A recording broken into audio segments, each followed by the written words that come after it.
Well, hello, ladies and gentlemen, and welcome back. Welcome back to another lesson in my channel, JC's Online English School. Okay, it's always a pleasure to be here. Okay, I'm back. I'm back once again on this nice Thursday here in Madrid. Nice Thursday, the 1st of October already. The 1st of October 2020. Okay, October 1st, 2020. It's 4:15 here in Spain, 4:15 in the afternoon. Okay, and yes, I'm broadcasting again one more time, one more time. It's always a pleasure to be here. I hope you like what I have prepared for you today. Okay, today is class number 5, online class number 5. This is a live class, okay, broadcasting once again live from Madrid, Spain. Okay, let me make sure we have a good connection, and indeed we do. All right, so this is level B2. Okay, hello Julie, how are you? Good morning for you. Good morning, good afternoon for me. Thank you, Julie from Taiwan. Thank you for joining us. Okay, so as I was saying, this is level B2, which is upper intermediate. Okay, remember that on Thursdays I broadcast this level. Hello, Pablito. How are you? Pablito from Brazil. Welcome back. So on Thursday, I broadcast this level, level B2, and tomorrow Friday I'll be broadcasting level C1, which is advanced. Okay, but for today, online class number 5, level B2, upper intermediate. Today's topic is newspaper headlines. It's going to be a different topic. Okay, today's going to have it's going to be different. It's going to be a different class. But in any case, I hope you like it. Okay, in any case, I hope you like it. All right, so let's get started. Once again, welcome, ladies and gentlemen, to JC's Online English School. Okay, that's once again. All right. So today's date. Let's begin with that as usual. Okay, first the British. Today is Thursday, the 1st of October, 2020. Okay, Americans say today is Thursday, October 1st, 2020. October 1st, 2020. So yeah, the beginning of the month. September is gone and Christmas is getting closer. Okay, Christmas is just around the corner. Okay. Anyway, I hope you like Christmas. Okay, today's weather. The question is, what's the weather like today? Okay, what's the weather like today? Okay. Today is mostly sunny. Mostly sunny. Yes, here in Madrid it's mostly sunny and the temperature is 24 degrees Celsius, or equivalent to 76 degrees Fahrenheit. Okay, so 24 Celsius, 76 degrees Fahrenheit. So, Julie, how is the weather in Taiwan? Pablito, how is the weather in Brazil? In Brasilia, please let us know. How is the weather? Hello, Gustavo, how are you? Good morning to you. So, Julie, how is the weather in your city? Pablo, how is the weather in your city? And Gustavo, how is the weather in your city? Please let us know. Here in Madrid, it's 24 degrees Celsius and 76 degrees Fahrenheit, but it's mostly sunny. I think tomorrow is going to rain. According to the weather forecast, yeah, it's going to be raining here in Madrid. So tomorrow I'll be broadcasting the class on a rainy day. Okay. So let me know, Julie, the weather in your city or your country, and the weather in Brasilia, Pablito, and the weather, Gustavo, to wherever you are, guys. Let me know, just out of curiosity. Okay, so let me move on to, as I always explain, the different English levels. There are 6. Okay, A1 beginner, A2 elementary, B1 intermediate, B2 upper intermediate, C1 advanced, and C2 proficiency. Okay, you're familiar with those. And today, as it is Thursday, I'm going to be concentrating on the B2 level, which is upper intermediate. Okay, so on a scale of 0 to 6, that would be a 4, level 4, according to this chart. Okay, so yes, upper intermediate for today, level B2, and tomorrow, don't forget, tomorrow, level C1. Okay, I'm still waiting for your answers, guys. Let me know about the weather. Oh, it's very hot. Okay, thank you, Gustavo. You are in Peru, I believe. Pablito, okay, it's sunny, very hot. 34. Wow, yeah, it's very hot. Yeah. 34 Celsius. Ooh, it's hot. What about Julie, where you are in Taiwan? How is the weather over there? Let me know. Let me know. Anyway, today's expression is the following. A match made in heaven. A match made in heaven. That is today's expression. Okay, a match made in heaven. And that means a marriage that is likely to be happy and successful because the marital partners are very compatible. All right. So a match made in heaven is 2 people that are very, very, very compatible. Okay. They almost agree on everything, or they're very similar, etc., etc. And they love each other, of course. So let me give you an example. For instance, Julie and Nora are a match made in heaven. They love doing things together and cannot bear to be away from each other. They cannot be separated. Okay, so yes, once again, A match made in heaven. Julie and Nora are a match made in heaven. They love doing things together and cannot bear to be away from each other. Okay, Pablito, I know you're not married. Julie, I don't know if you're married. Do you have a partner? And so everybody can say a match made in heaven when they see the two of you. And Gustavo, I don't know if you're married either. But again, if you are, could we say that you and your wife are a match made in heaven? Please let us know. Let us know. Okay, all right.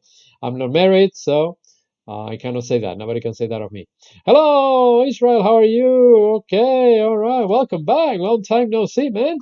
It's a pleasure to have you with us again. Okay, Israel, thank you very much, all the way from Mexico. All right. So, anyway, Julie, let us know if you're married, and people can say that you and your husband are a match made in heaven. Or Gustavo, I don't know if you're married either. Let us know, please. Let us know. Okay, let's move on. Vocabulary. Other ways to say I'm busy. We're all busy. So, other ways to say I'm busy are number one, I'm tied up. Yes, I'm tied up. Another way is I'm slammed. I'm slammed. Most of them are idiomatic, okay, by the way. So once again, I'm tied up. I'm slammed. I'm snowed under. That is my favorite. I use that a lot. As a matter of fact, I'm snowed under at the moment. Okay, so I'm snowed under. I'm up to my neck. I'm up to my neck. I'm up to my ears. Very similar. I'm up to my neck. I'm up to my ears. I have a hectic day. Yeah, you could say that as well. I have a hectic day. I'm on a tight schedule, or you can pronounce the British schedule. So this word can be pronounced British, schedule, or American schedule. I prefer the American version, but both are correct. I'm buried in work. Okay, I'm as busy as a bee. I have work up to here. Somebody say up to here. I have a long way to go, and my schedule or my schedule is jam-packed. Okay, so these are ways to say, other ways to say I'm busy. Okay, so are you guys busy right now? Are you guys up to your necks? Are you guys snowed under at work or in your lives? Let us know. So yeah, tell me which one do you prefer. I usually use I'm snowed under. I like that one. I don't know why, just like that one. So yes, I'm snowed under. I'm snowed under. So what about you, Israel? Are you busy right now? Are you have a long way to go with your job or your daily routines? What about you, Gustavo and Pablito and Julie? Are you snowed under? Are you up to your neck? Are you up to your ears? Okay, so let me read them again really fast. I'm tied up. I'm slammed. I'm snowed under. I'm up to my neck. I'm up to my ears. I have a hectic day. I'm on a tight schedule or schedule. I'm buried in work. I'm as busy as a bee. I have work up to here. I have a long way to go, and my schedule or schedule is jam-packed. Okay, so once again, these are different ways to say I'm busy. We are all busy nowadays. So, okay, now here are other ways to say you are welcome. So when somebody says, hey, thank you very much, I really appreciate what you did for me, thank you so much. Okay, so yes, other ways to say you are welcome. You're welcome. Okay, here we go. There are two columns. Let's begin with the first one. You could say, no problem. That is the easiest one. Okay, no problem. Of course, it was nothing. Okay, Pablo prefers I have a long way to go. All right, okay. Okay, Pablo prefers I have a long way to go. No problem. Okay, very good. So, no problem. Of course, it was nothing. No worries. Sure. Sure thing. It's okay. You are welcome. That's the standard. You're welcome. Don't mention it. You got it. Glad to help. Anytime. That's all right. Okay, so these are some ways, I repeat, to say you are welcome. Okay, but there are more. There are more. Okay, there's another column. Never mention. Glad to have helped. Not a problem. I'm happy to help you. It's my duty. That's absolutely fine. Certainly. Cool. It's all gravy. My pleasure. Not at all. Glad to be of any assistance. So there are a lot of ways you can say you're welcome. The ones that I usually use are anytime or sure. Why? Because they are short. They are right to the point. So, or simply you're welcome. Okay, but there are many. There are many. So let me read them again. No problem. Of course, it was nothing. No worries. Sure. Sure thing. It's okay. You're welcome. Don't mention it. You got it. Glad to help. Anytime. That's all right. Never mention. Glad to have helped. Not a problem. I'm happy to help you. It's my duty. That's absolutely fine. Certainly. Cool. It's all gravy. My pleasure. Not at all. Glad to be of any assistance. So I don't know which one you prefer, but again, I like sure, sure thing, and anytime. Those two are the ones that I use a lot. Okay, Gustavo says, I'm tied up watching my English class. All right, Pablito says, I prefer don't mention it. Okay, that's a nice one. Mario says, good morning, hello, good afternoon for us. Good morning to you. Okay, hello, Mario, welcome back. Welcome back. Mario's with us now. Okay. All right. So again, these are different ways to say you are welcome. Some of them are formal than others, some of them are informal, but all of them are correct. Okay, let's see what else I have prepared for you today. Now, today's verb is very easy. Lose, lost, lost. Okay, it's an irregular verb. It's very, very easy. Lose, lost, lost. Okay, let's see an example in the present. Okay, people often lose their weight thanks to their diet. Yes, you should eat less, exercise more. Okay, so eat less and exercise more. Okay, so people often lose their their weight thanks to the diet or to their diet. Okay, very good. An example in the past, simple past, he lost his temper waiting for the news. Oh, yeah. He lost his temper waiting for the news. Okay, I hope you guys will not lose your temper. But yeah, he lost his temper. And past participle, also lost. The girl has lost her book. Remember, with the past participle, you use the present perfect or the past perfect. Okay, don't forget that. So again, the verb is lose, lost, lost. It's your case. What's your case? You're lost, Mario? Or you lost what? You lost weight or specify, Mario, specify something. Give us more details. Give us more details. Okay, so once again, lose, lost, lost. And then you can have the word loser, and they go like this, loser, you're a loser, okay? So anyway, nobody's a loser here. Okay, nobody's a loser here. We are all winners. We are all winners. There are no losers in my channel. We're all winners. Okay, so let's get on to today's topic. Okay, today's topic is newspaper headlines. Don't worry, there is not a test today. It is just an informative class, okay?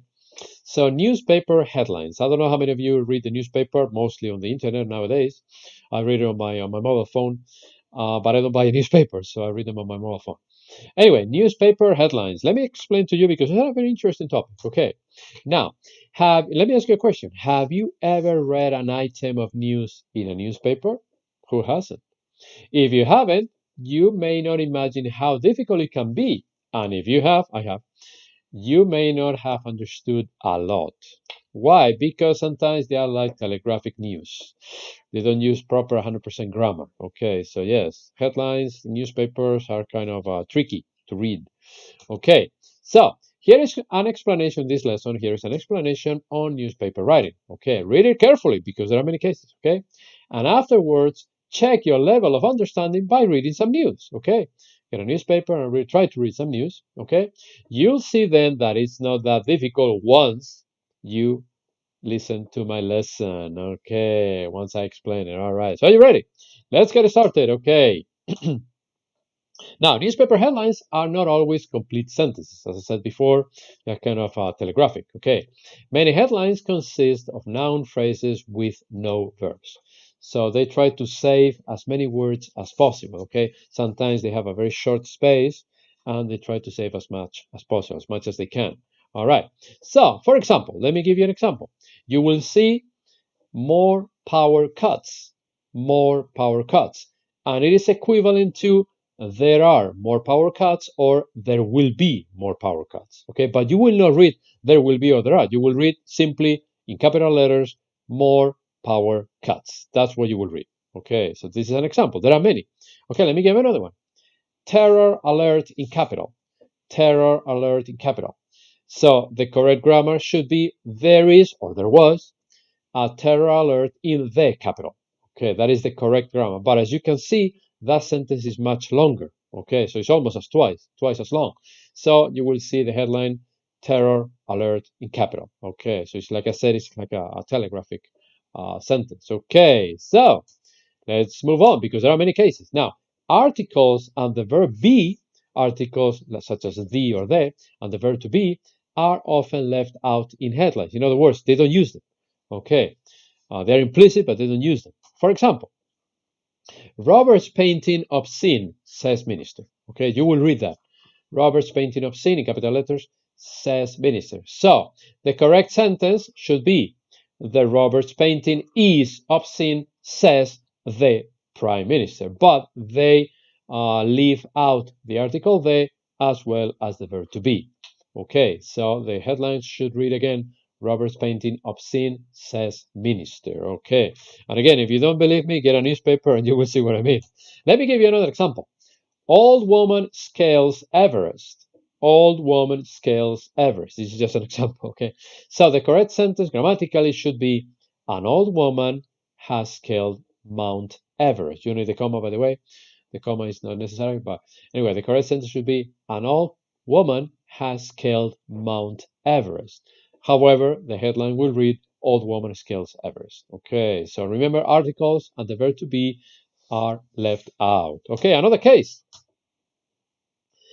In headlines, okay, the simple tenses are often used instead of the progressive tenses with the ing or the perfect forms, present perfect, past perfect, etc.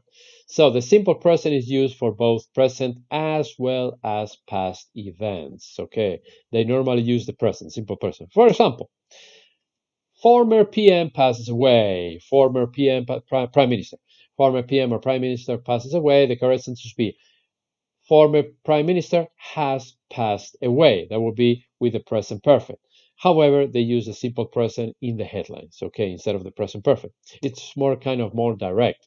Another example could be, blind girl climbs Everest together with the old woman from before, okay? Blind girl and old woman climb Everest. Okay? So blind girl climbs Everest. The correct sentence should be, grammatically more correct, should be, blind girl or a blind girl has climbed Mount Everest or Everest, okay? So again, they are not using the present perfect in the headlines, rather they use the simple present, okay? All right, let's see another case. There are many. The present progressive, or the ing, is used to talk about about changes, rather. It's you when they use it, which is not very often, they use it to talk about changes. And the verb to be is usually eliminated, okay? For example, Earth getting warmer, say scientists. Earth getting warmer, say scientists. So the correct grammar should be, Earth is getting warmer, but they leave the verb to be out. So Earth getting warmer, says scientists. So Earth is getting warmer should be correct. All right, another one. Trade figures improving. Yes, we're using the present progressive with the ing, but the correct grammar is, trade figures are improving. So they are leaving the verb to be out. Okay, so remember, we're talking about, once again, newspaper headlines. Okay, all right, another case. Headlines often also use infinitives to refer to the future. Okay, instead of using the future tense, they use infinitives on the headlines. For instance, PM to visit China. To visit is an infinitive, and the correct sentence grammatically should be, the PM, Prime Minister, is going to visit China. So it is understood, it is referring to the future, but the headline will read, PM to visit China, instead of the PM is going to visit China. Okay, another example, business schools to take more students. So to take is an infinitive, it is referring to the future. The sentence should be, business schools are going to take more students, but the headline stays in infinitive instead of in the future. Okay, all right, more cases. For, okay, the preposition for is also used to refer to future movements or plans. Let me give you an example. Indian troops for Iraq? Wow, really? Indian troops for Iraq? In other words, are Indian soldiers going to be sent to Iraq? Okay, but the sentence simply says, the headline, Indian troops for Iraq. So you're using the preposition for when you're talking about the future. Whereas the sentence should be, are Indian soldiers going to be sent to Iraq? So notice that one is much longer. Okay, so again, most of the times the newspaper headlines are kind of short and more direct, more to the point. Another example, more tests for students. Yes, it is referring to the future. However, they say for instead of, more tests are in store for students this year. Okay, so once again, you use for when you're referring to future movements or plans. Okay, one more case. Auxiliary verbs, do, does, did, etc., are often dropped, usually dropped. They don't use them, okay, from passive structures. leaving only past participles. So they don't use the auxiliaries. For example, 6 people killed in explosion. 6 people killed in explosion. That's what the new newspaper headline would say. The correct sentence is 6 people have been killed in an explosion. So that one is much longer too. So 6 people killed in explosion. It's much more direct. It's not 100% grammatically correct, but that's the way they use it. Now, another example. Iranian held for murder. Okay, so the correct sentence should be an Iranian is being or has been held for murder. Once again, much longer, twice as long. Okay, so Iranian held for murder or 6 people killed in explosion. They are dropping the auxiliary verbs. Okay, and I believe that's the last one. No, 2 more. Forms like held or verbs like held, found, and attacked are usually past participles with passive meanings. Okay, the passive is used a lot in English, by the way, not past tenses. Okay, let me give you an example. Compare these sentences. Nuclear deal row, PM attacked.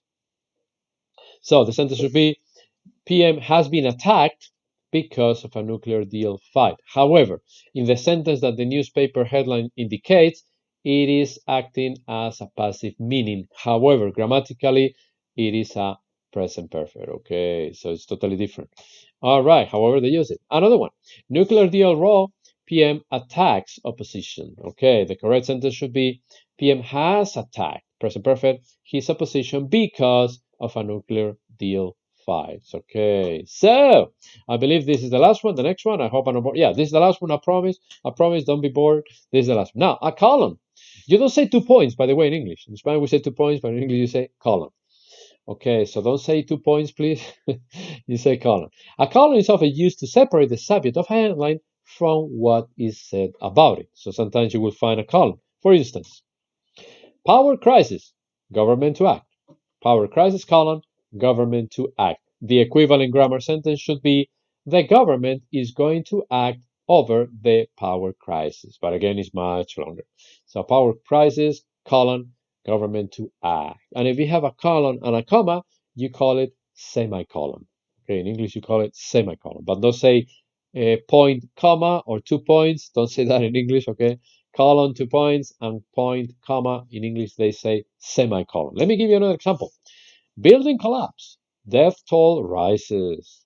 So the correct sentence should be the death toll from the building collapse has risen. Okay, but again, with the colon and the separation of the 2 sentences is much simpler and shorter. Okay.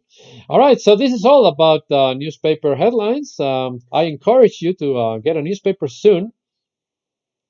Hello, Andrea. How are you? Welcome back. Okay, no problem. Yeah, you're a little bit late. Oh, you missed the whole lesson.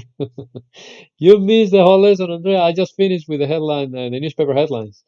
But you can watch the video later. You can watch the video later. So this is all I can tell you today about newspaper headlines. So again, I encourage you to get a newspaper, even if it is on the internet, in English, of course, in English. And take a look at this. You will see many of these examples reflected on the newspaper. Okay, so I encourage you to do it. I've done it, and it's true. So yes, I'm not lying to you. Now today's joke. Are you ready for today's joke? Here we go. I hope you like it. It's kind of long. The mother says, "Hey, how was school today, Patrick?" And Patrick says, "Well, it was really great, Mom. Today we made explosives." Oh, really?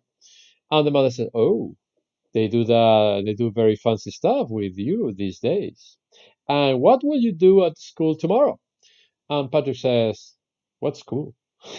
Okay. So let me read it again. Mother says, "Hey, how was school today, Patrick?" And Patrick, her son, answers, "It was really great, Mom. By the way, Mom in American English is written with an O, and in British is written with a U, but the pronunciation is the same, Mom, same pronunciation. So, it was really great, Mom. Today we made explosives." And the mother said, "Oh, they do very fancy stuff with you these days. And what will you do tomorrow at school or at school tomorrow?" And Patrick says, "What school? What school?" So they blew up the school with explosives. Okay, so anyway, Gustavo likes the joke. Okay, does anybody else like today's joke? Pablito likes the joke. Okay, It's more fun than the newspaper headlines, right? Yeah, but I need to teach you something different every day. Okay, Julie, you like it? Okay, that means you guys are with me. That means that you didn't fall asleep during the newspaper headlines. Okay, okay, okay. Mario, you like the joke as well? All right, Andrea, did you like the joke? You were a little late. Israel, did you like the joke? I hope you did, because Gustavo, Pablito, Julie, and Mario liked it. Anyway, yes. So, okay. Students from ETA, right? Yeah, right. Oh boy, oh boy. Okay, yeah, so there is no longer a school there. Okay, so today I also have an inspirational thought, okay? We have today's inspirational thought, okay? How many of you are ready for today's inspirational thought? I think it's good. It's very, very short, short and to the point, but I hope you like it. And it goes like this. It's very, very nice. Short and to the point. Today's inspirational thought goes like this. Start each day with a positive thought. I repeat, start each day with a positive thought. Okay. How many of you start each day with a positive thought? Okay. Can I see your hand? How many of you start each day with a positive thought? Okay. I do. I do. The moment I get up in the morning, I thank God for the day. I say, thank you, God, for a new day. And yes, that's a positive thought. Okay, so yes, I always start each day of the week, Monday through Sunday, with a positive thought. Okay, how many of you do that too? How many of you start with a positive thought each day? Anybody else other than me? Anybody? Okay, nobody else? Only me? Come on.